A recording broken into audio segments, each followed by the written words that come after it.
नमस्कार दोस्तों। क्या आपने कभी सोचा है कि भगवान शिव को महादेव क्यों कहा जाता है?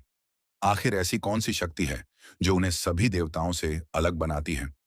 आज मैं आपको भगवान शिव से जुड़ा एक ऐसा रहस्य बताने जा रहा हूं जिसे यदि आप अपने जीवन में अपना लें तो आपकी सोच, आपका आत्मविश्वास और शायद आपकी किस्मत भी बदल सकती है। भगवान शिव का जीवन हमें एक बहुत बड़ा संदेश देता है। जब समुद्र मंथन हुआ तब अमृत के साथ साथ भयंकर विष भी निकला। उस विष की शक्ति इतनी खतरनाक थी कि वह पूरी सृष्टि को नष्ट कर सकता था। देवता और दानव दोनों डर गए। किसी के पास उस समस्या का समाधान नहीं था। तब भगवान शिव आगे आए और उन्होंने उस विष को अपने कंठ में धारण कर लिया।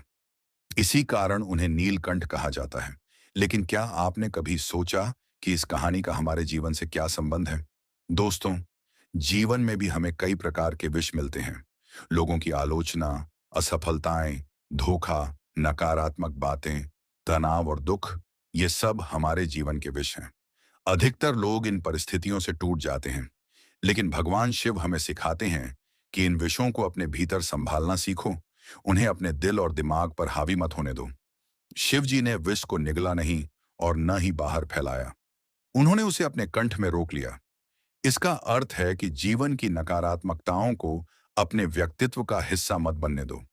जब कोई आपकी बुराई करे तो उसे अपने मन में मत बसाओ।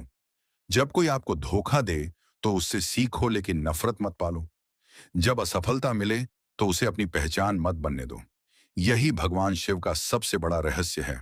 दोस्तों, एक और बात पर ध्यान दीजिए। भगवान शिव कैलाश पर्वत पर रहते हैं। चारों ओर शांति, ध्यान और साधना का वातावरण है।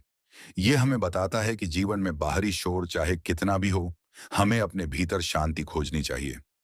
आज की दुनिया में हर व्यक्ति भाग दौड़ में लगा हुआ है। लोग सफलता के पीछे भाग रहे हैं, लेकिन मानसिक शांति खोते जा रहे हैं। भगवान शिव कहते हैं कि यदि मन शांत है तो सबसे बड़ी समस्याएं भी छोटी लगने लगती हैं। शिव जी के माथे पर चंद्रमा है। चंद्रमा मन का प्रतीक माना जाता है। इसका अर्थ है कि जिसने अपने मन पर नियंत्रण पा लिया, उसने जीवन पर नियंत्रण पा लिया। दोस्तों, यदि आप रोज केवल 5 मिनट भी एयूएम नमः शिवाय का जाप करते हैं तो धीरे धीरे आपका मन शांत होने लगता है। आपके भीतर सकारात्मक ऊर्जा का संचार होता है। कहा जाता है कि भगवान शिव अपने भक्तों से बहुत जल्दी प्रसन्न हो जाते हैं। उन्हें भोलेनाथ इसलिए कहा जाता है क्योंकि वे सच्चे मन से की गई प्रार्थना को अवश्य सुनते हैं। लेकिन याद रखिए, भगवान शिव केवल पूजा पाठ से ही प्रसन्न नहीं होते। वे अच्छे कर्म, सच्चाई और दयालुता को भी बहुत महत्व देते हैं। इसलिए यदि आप चाहते हैं कि शिव जी की कृपा आप पर बनी रहे, तो अपने जीवन में 3 बातें जरूर अपनाइए। पहली, सत्य का साथ कभी मत छोड़िए। दूसरी, किसी का बुरा मत सोचिए। और तीसरी, कठिन परिस्थितियों में भी धैर्य बनाए रखिए। दोस्तों, भगवान शिव का यही संदेश है कि जीवन में चाहे कितना भी विषय आए, उसे शक्ति में बदलना सीखो। जो व्यक्ति अपने दुखों को अपनी ताकत बना लेता है, उसे सफल होने से कोई नहीं रोक सकता। अगर आपको भगवान शिव पर विश्वास है तो कमेंट में जरूर लिखिए हर हर महादेव। और ऐसी ही प्रेरणादायक और धार्मिक वीडियो देखने के लिए चैनल को सब्सक्राइब करना न भूलें। हर हर महादेव।